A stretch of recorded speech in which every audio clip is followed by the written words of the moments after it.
Hello दोस्तों, कैसे हैं आप सब। आशा करते हैं आप सब ठीक ही होंगे। तो आज की कहानी है तुलसी मैया ही मेरी माँ। सुनिए एक शिक्षाप्रद कहानी। ये कहानी अंत तक सुने। एक गांव में पृथ्वी सिंह नाम के एक जमींदार थे।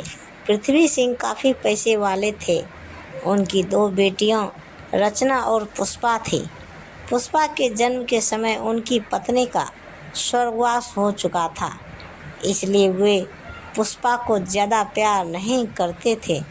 रचना को वो बहुत प्यार करते थे। रचना को भी इस बात का बहुत घमंड था। वह भी अपनी बहन पुष्पा से नफरत करती थी। रचना के लिए बढ़िया से बढ़िया पकवान बनाए जाते थे। पुष्पा को उसका बचा हुआ भोजन मिलता, कभी वह भी नहीं बचता तो वह भूखी ही सो जाती थी। धीरे धीरे समय बीतता और दोनों बेटियों बड़ी हो गई। पुष्पा सुबह जल्दी उठकर स्नान आदि करके घर के आंगन में लगी तुलसी की बड़े मन से पूजा करते। उसके बाद मंदिर जाते। वहाँ से आने के बाद सारे घर का काम करती। रचना देर से उठती और वह स्नान आदि करके घूमने चली जाती थी। एक दिन पुष्पा ने रचना से कहा, बहन, हमारी माँ नहीं है। मैंने तो तुलसी माँ को ही अपनी माँ मान लिया है। जब मैं सुबह इनकी पूजा करती हूँ तो मुझे इनमें माँ की छवि दिखाई देती है। तुम भी सुबह माँ तुलसी की पूजा किया करो और मेरे साथ मंदिर चला करो। रचना ने कहा, मैं किसी पेड़ को अपनी माँ नहीं मान सकती। तुझे जो करना है वो कर, मुझे किसी चीज़ की ज़रूरत नहीं है। जो मैं पूजा पाठ करूं, यह कहकर वह घूमने चली गई।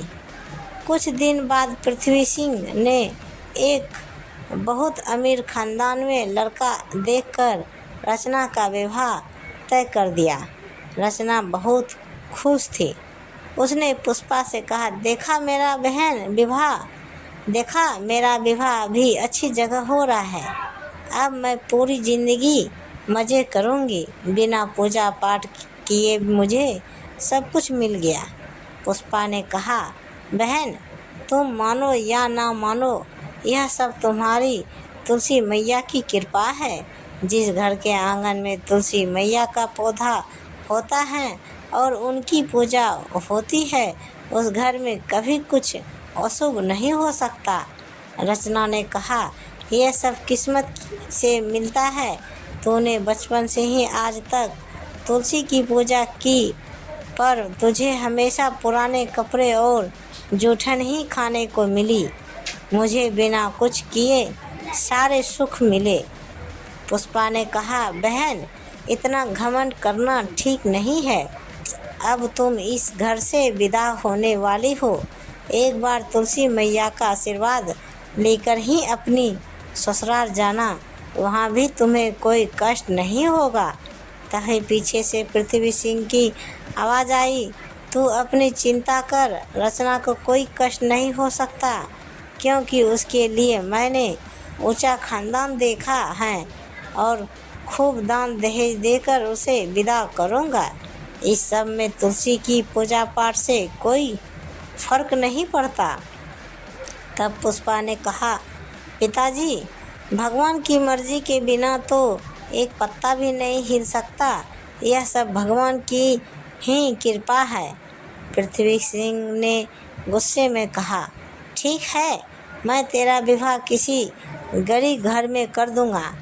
फिर देखता हूँ तेरी पूजा पाठ कैसे काम आती है। पृथ्वी सिंह ने रचना की शादी के बाद पुष्पा की शादी एक लकहारे से कर दी और उसे कुछ भी दान दहेज नहीं दिया।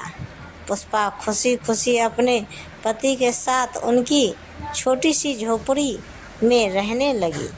वहीं आंगन में तुलसी मैया का पौधा लगाकर उनकी पूजा करने लगी।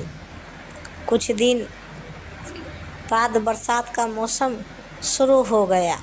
ऐसे में लकड़ी काटने का काम नहीं मिल पा रहा था। पुष्पा के घर में काफ़ी परेशानी होने लगी।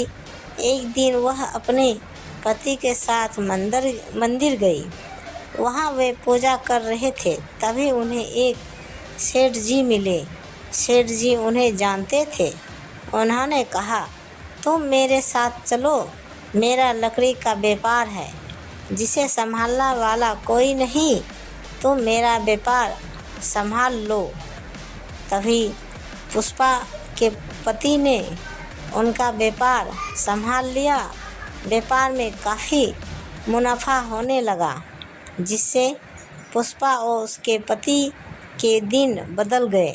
उन्होंने काफ़ी बड़ा मकान बना लिया। वे बहुत अमीर हो गए। एक दिन पुष्पा मंदिर से वापस आ रही थी तो उसने देखा एक पेड़ के नीचे रचना बैठी रो रही है। पुष्पा ने उसे चुप कराया और रोने का कारण पूछा तो रचना ने बताया, मेरे पति बहुत बीमार हैं, उनकी बीमारी में सारा पैसा खर्च हो गया है, हम गरीब हो गए हैं, अब उनके इलाज के लिए भी मेरे पास पैसे नहीं हैं। उधर पिताजी का व्यापार भी बंद हो गया है, आगे मैं क्या करूं? मुझे अपनी करनी पर बहुत पछतावा हो रहा है। मैं ज़िंदगी भर तुलसी मैया को बुरा भला कहती रही, इसी कारण मेरा यह हाल हुआ है। और तुम्हारे जाने के बाद पिताजी ने आंगन में लगे तुलसी के पौधे को देखभाल नहीं की, जिससे वह सूख गया और उसके साथ ही घर की सुख समृद्धि भी चली गई। तब पुष्पा रचना को अपने घर ले गई, उसे काफ़ी धन दिया। रचना ने उससे अपने पति का इलाज करवाया। कुछ दिन बाद पुष्पा अपने पिता के घर गई। पुष्पा के पति ने पृथ्वी सिंह के व्यापार में पैसा लगाकर उसे फिर से पहले जैसा कर दिया। पृथ्वी सिंह अपने किए पर बहुत पछता रहे थे। सबने मिलकर आंगन में माँ तुलसी का पौधा लगाया और नियम से माँ की पूजा करने लगे।